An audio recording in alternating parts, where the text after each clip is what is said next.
જય હિન્દ વિદ્યાર્થી મિત્રો, હું પૂજા વાસાણી સંત કૃપા વિદ્યાલય ઓનલાઈન ક્લાસમાં આપ સૌનું હાર્દિક સ્વાગત કરું છું. આજે આપણે ધોરણ 11 નામાના મૂળ તત્વો ભાગ 2નું પ્રથમ ચેપ્ટર ભૂલ સુધારણા વિશે અભ્યાસ કરીશું. તો સૌથી પહેલાં આપણે એમાં પ્રસ્તાવના ઇન્ટ્રોડક્શન જોઈ લઈએ. તો કાચું સરવૈયું તૈયાર કરવાથી આપણને આમ નોંધ તૈયાર કરવામાં કે ખાતા વયની ખતવણી કરવામાં કે ખાતાની બાકી કાઢવામાં જો કોઈ ગાણિતિક ભૂલ કરી હોય આપણે તો તેની માહિતી મળે છે. ટૂંકમાં આપણે આમ નોંધ તૈયાર કરી હોય ત્યારે કોઈ આપણાથી ભૂલ થઈ ગઈ હોય નોંધ કરવામાં, ખતવણી કરવામાં કોઈ ભૂલ થઈ ગઈ હોય કે ખાતાની બાકી કાઢવામાં કોઈ ભૂલ થઈ ગઈ હોય તો એ કરતી વખતે ત્યારે આપણે ખબર પડતી નથી, પરંતુ જ્યારે આપણે એનું કાચું સરવૈયું તૈયાર કરીએ છીએ ત્યારે આપણે એ ગાણિતિક ભૂલની માહિતી મળે છે. તો કાચા સરવૈયાની ઉધાર અને જમા બાજુનો સરવાળો મળી જાય તો આપણે એવું માનવામાં આવે છે કે વ્યવહારની નોંધ કરવામાં કે ખતવણી કરવામાં કે ખાતાની બાકી કાઢવામાં કોઈ ગાણિતિક ભૂલ થઈ નથી. પરંતુ જો કાચું સરવૈયું ન મળે એટલે કે તેના હિસાબો લખવામાં કોઈ ભૂલ થઈ હશે. કાચું સરવૈયું ન મળી મતલબ કે એની ઉધાર બાજુ અને જમા બાજુનો સરવાળો જો સરખો ન મળે તો આપણે એવું માનીએ છીએ કે કોઈક ભૂલ આપણાથી થઈ હશે, જે ભૂલ શોધીને સુધારવામાં આવે છે. આમ જોવા જઈએ તો કાચું સરવૈયું એ હિસાબોની ભૂલનો આખરી માપદંડ પણ નથી. એટલે કે જો કાચું સરવૈયાના બંને બાજુ ઉધાર બાજુ અને જમા બાજુનો સરવાળો પૂરેપૂરો બરાબર આવી ગયો તો કાચા સરવૈયામાં કોઈ ભૂલ નથી થઈ એવું પણ નથી. ક્યારેક એવું પણ બને છે કે કાચું સરવૈયું મળી જાય એટલે કે બંને બાજુનો સરવાળો આવી જાય તો પણ હિસાબ લખવામાં ક્યાંક ભૂલ રહી જવાની શક્યતા પૂરેપૂરી રહેલી છે. આમ કાચા સરવૈયાને અસર કરતી અને કાચા સરવૈયાને અસર ન કરતી ભૂલો શોધીને સુધારવી જ પડે. આ ભૂલો સુધાર્યા પછી જ હિસાબો ધંધાનું સાચું અને વ્યાજબી ચિત્ર રજૂ કરે છે. જો ભૂલો રહી જાય, આપણે ભૂલોને શોધીએ નહીં, શોધ્યા પછી સુધારીએ નહીં તો જે હિસાબો છે એ ધંધાનું સાચું અને વ્યાજબી ચિત્ર રજૂ કરી શકતા નથી, જેના કારણે માલિકોને ધંધાની સાચી પરિસ્થિતિ શું છે, સાચું ચિત્ર શું છે એનો ખ્યાલ નથી પડતો. એટલા માટે આ ભૂલ સુધારણા એક અનિવાર્ય પ્રક્રિયા છે. હિસાબોમાં થયેલી ભૂલોને શોધીને તેમજ તેને સુધારવાની પ્રક્રિયાને પહેલાં ભૂલો શોધવામાં આવે, એના પછી એને સુધારવામાં આવે. તો આ જે પૂરી પ્રક્રિયા છે તેને ભૂલ સુધારણા કહે છે. ટૂંકમાં હું તમને કહું તો કાચું સરવૈયું આપણે તૈયાર કરીએ તો આપણને ખબર પડે કે એમાં ભૂલ છે કે નહીં. જો એમાં ભૂલ હોય તો ક્યાં તો આપણે આમ નોંધ કરવામાં ભૂલ કરી હશે, કાં તો ખાતાની ખતવણીમાં ભૂલ કરી હશે અને કાં તો ખાતાની બાકી કાઢવામાં આપણે ભૂલ કરી હશે. હવે આની ભૂલ આપણે કાચા સરવૈયામાંથી તરત પકડાઈ જાય, કેમ કે જો કાચા સરવૈયાનો ઉધાર અને જમા બાજુનો સરવાળો સમાન ન આવે તો તેની ભૂલ પકડાઈ જાય છે, તો આપને ખ્યાલ આવે છે. તો તેવી જ રીતે તે ભૂલ કઈ છે તે શોધવામાં આવે છે અને ત્યારબાદ એને સુધારવામાં આવે છે અને ભૂલ સુધારણા કહેવાય.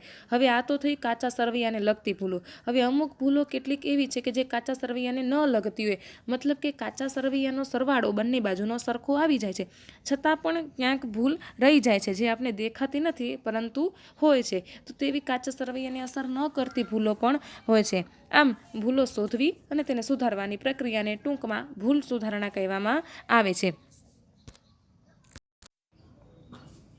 હવે આપણે ભૂલ સુધારણાના હેતુઓ જોઈએ કે શા માટે ભૂલ સુધારણા કરવી જરૂરી છે.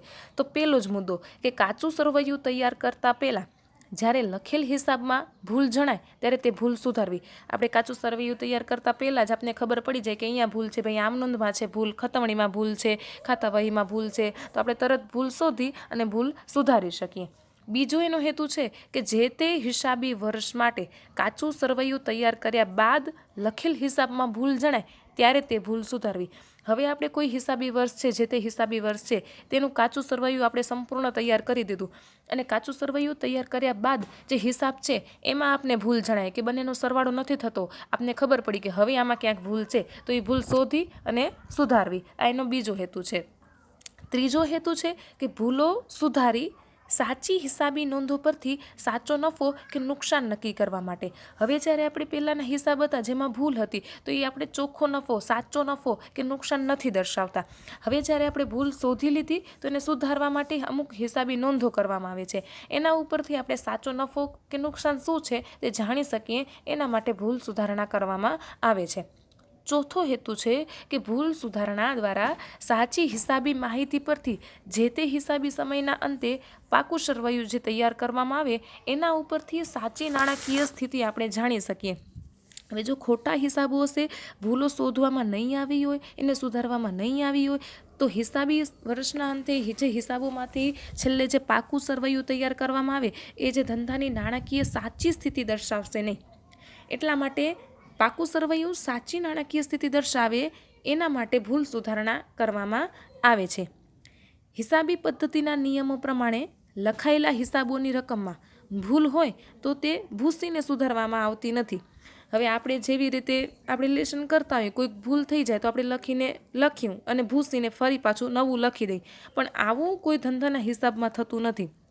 તે ભૂલને સુધારવા માટે એ સંબંધિત જેટલી રકમ છે તેની સાથેની એક હિસાબી અસર આપવામાં આવે છે, જેના કારણે આપણે ભૂલ સુધરી જાય અને હિસાબો વ્યવસ્થિત સાચો અરીસાની જેમ આપણને સ્થિતિ જે છે ધંધાની તે દર્શાવે. તો ભૂલ સુધારણા નોંધનું હિસાબી પદ્ધતિમાં ઘણું આગવું મહત્વ છે.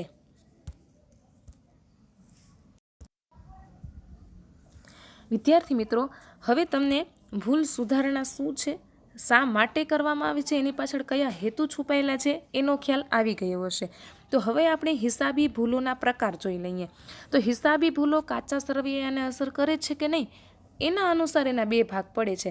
એક કાચા સરવૈયાને અસર કરતી ભૂલો અને એક અસર ન કરતી ભૂલો. તો સૌથી પહેલાં આપણે જોઈએ કાચા સરવૈયા પર અસર ન કરતી ભૂલો. તો એની અંદર ટોટલ 5 છે. એમાં પહેલો છે વિસરચૂક, બીજું છે સિદ્ધાંતની ભૂલ, ત્રીજું છે ખોટા ખાતે લખવાની ભૂલ, ચોથું છે મૂળ ચોપડો લખતી વખતે થયેલી ભૂલ અને પાંચમું છે ભરપાઈ ચૂકની ભૂલ. હવે આપણે કાચા સરવૈયા પર અસર કરતી ભૂલો જોઈએ તો એની અંદર 4 છે. પહેલું છે ખતવણી અંગેની ભૂલો, બીજું છે ખાતાની બાકી અંગેની ભૂલો, ત્રીજું છે પેટા નોંધના સરવાળાની ભૂલ, ચોથું છે કાચું સરવૈયું તૈયાર કરતા થતી ભૂલો. તો વિદ્યાર્થી મિત્રો, આ ભૂલ સુધારણા ચેપ્ટરમાં આપણને ટોટલ 5 ભૂલો અને આ બાજુ ટોટલ 4 ભૂલો, એટલે કે ટોટલ 9 ભૂલો અંગે આપણે હિસાબી નોંધમાં કઈ રીતે અસર દર્શાવાય તેના વિશે માહિતી મેળવીશું. તો આશા રાખું છું વિદ્યાર્થી મિત્રો કે આજના દિવસે તમને ભૂલ સુધારણા સમજાઈ ગઈ હશે, શા માટે કરવામાં આવે છે અને હિસાબી ભૂલોના પ્રકાર વિશે પણ આછી પાતળી માહિતી મળી ગઈ હશે. તો વિદ્યાર્થી મિત્રો, હવે આવતીકાલે આપણે બધી જ ભૂલોની વિસ્તૃતમાં માહિતી મેળવીશું. ત્યાં સુધી મને રજા આપો. જય હિન્દ વિદ્યાર્થી મિત્રો.